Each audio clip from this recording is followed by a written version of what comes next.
సమంత తెలుగులో హీరోయిన్‌గా ఎంట్రీ ఇచ్చినటువంటి సమంత అగ్ర కథానాయిక కూడా ఒక సెట్‌ని క్రియేట్ చేశారంటగా మనకు తెలుస్తూ ఉంది. అండ్ మనం చూసాం కూడా గతంలో ఆమె చేసినటువంటి సినిమాలు కూడా ఆమె చేసిన సినిమాలు ఆల్మోస్ట్ దాదాపుగా అన్నీ కూడా హిట్సే ఎక్కువగా ఉన్నాయని చెప్పొచ్చు. ఇక ఆ తర్వాత సమంత కెరియర్‌లో పీక్స్‌లో ఉంది అనుకున్నటువంటి ఆ తరుణంలో తన ప్రియుడైనటువంటి నాగ చైతన్యతో అంటే కొన్నేళ్ల పాటు వాళ్ళిద్దరూ ఒక రిలేషన్‌లో ఉన్నారు. ఆఫ్టర్ దట్ దాన్ని అఫీషియల్‌గా అనౌన్స్ చేయడం జరిగింది. సో తర్వాత ఇద్దరు 2 కుటుంబాలకి చెప్పి ఒప్పించుకొని మరి ఇద్దరు చాలా గ్రాండ్‌గా పెళ్లి చేసుకున్నారు. బట్ అనూహ్యంగా పెళ్లి తర్వాత వాళ్ళ వైవాహిక జీవితానికి 4 ఏళ్లకే స్వస్తి చెప్పేసి ఇద్దరు కూడా ఎవరి దారులు వాళ్ళు చూసుకున్నారు.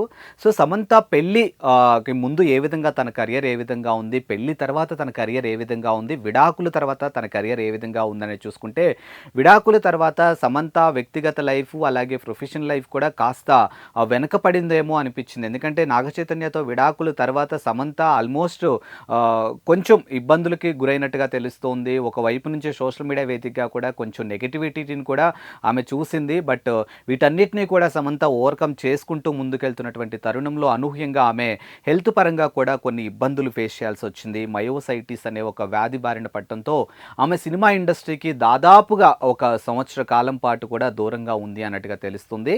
ఆ తర్వాత ఖుషి సినిమాతో మళ్ళీ తెలుగులో ఆవిడ కనిపించడం జరిగింది. బట్ దానికన్నా ముందు కూడా ఆమె బాలీవుడ్‌లో ది ఫ్యామిలీ మ్యాన్ సిరీస్ ఏదైతే ఉందో ఆ సిరీస్‌లో కూడా నటించడం జరిగిందనమాట. సో ఇవన్నీ చూసుకుంటే ప్రస్తుతానికైతే సమంత తెలుగు ఇండస్ట్రీకి కాస్త దూరమైందనే చెప్పొచ్చు. అట్ రైట్ నౌ అయితే ఆమె బాలీవుడ్‌లో తన హవా సాగిస్తున్నట్టుగా కూడా తెలుస్తోంది. సో ఆ సిరీస్ తర్వాత కూడా ఆమె ఏదైతే అంటే లైక్ సిటాడెల్ హనీ బన్నీకి సంబంధించినటువంటి ఒక సిరీస్ కూడా ఆవిడ చేయడం జరిగింది. ఎట్ రైట్ నౌ ఇప్పుడు ఆమె బాలీవుడ్‌లో రక్త్ బ్రహ్మాండ్ అనే ఒక వెబ్ సిరీస్ కూడా చేయబోతుంది. సో ప్రస్తుతానికైతే ఆ సిరీస్‌లో కూడా ఆమె చాలా బిజీగా ఉందన్నట్టుగా తెలుస్తుంది. బట్ ఇప్పుడు తాజాగా సమంతకి సంబంధించినటువంటి ఒక రూమర్ మాత్రం బాలీవుడ్‌లో బాగా చక్కర్లు కొడుతుంది. అంటే తెలుగులో ఆమె దూరమైంది కానీ ప్రస్తుతానికి బాలీవుడ్‌లో యాక్టివ్‌గా ఉంది కాబట్టి ఈ రూమర్ ప్రస్తుతానికైతే బాలీవుడ్‌లో చాలా యాక్టివ్‌గా చాలా రూమర్ చక్కర్లు కొడుతున్నట్టుగా తెలుస్తుంది.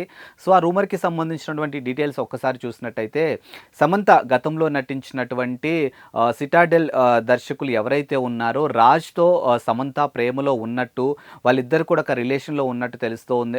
అటువంటి ఒక రూమర్స్ కూడా వినిపిస్తూ ఉన్నాయి. ఎట్ ద సేమ్ టైమ్ రాబోయే రోజుల్లో వీళ్ళిద్దరు కూడా పెళ్లి చేసుకోబోతున్నారంటగా తెలుస్తుంది. దీనికి సంబంధించినటువంటి ప్రతి అంశం అంటే సమంత ఎక్కడ ఉంటే ఖచ్చితంగా రాజ్ కూడా అక్కడ కనిపిస్తున్నారు అన్నట్టుగా తెలుస్తోంది. ఎట్ ద సేమ్ టైమ్ ఇటీవల కాలంలో రాజ్‌కి సమంతకి అంటే రాజ్‌కి ఉన్నటువంటి ఒక కామన్ ఫ్రెండ్ పెళ్లిలో సమంత కూడా అటెండ్ అవ్వటం అది కూడా రాజ్‌తో పాటు సమంత అక్కడ కనిపించడంతో ఇదేదైతే రూమర్ ఉందో ఆ రూమర్‌కి కాస్త ఆజ్యం పోసినట్టుగా తెలుస్తుంది. సో ప్రస్తుతానికి దానికి సంబంధించినటువంటి ఫోటోలు కూడా బాగా చక్కర్లు కొడుతూ ఉన్నాయి.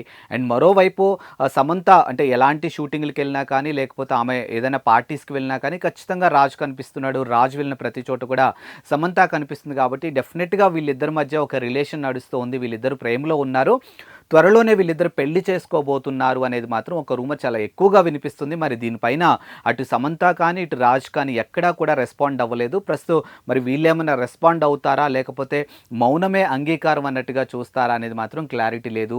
అండ్ సమంతతో విడిపోయిన తర్వాత నాగ చైతన్య శోభితా ధూళిపాలని గ్రాండ్గా పెళ్లి చేసుకోవడం జరిగింది. ఇప్పుడు ఆయన కూడా ఆయన వైవాహిక జీవితంలో చాలా సంతోషంగా ఉన్నట్టు తెలుస్తుంది. అండ్ మరోవైపు శోభిత కూడా ఇక సినిమాలకు దూరంగా ఉండబోతున్నాను తాను పిల్లల్ని ప్లాన్ చేసుకోబోతున్నట్టుగా తెలుస్తుంది.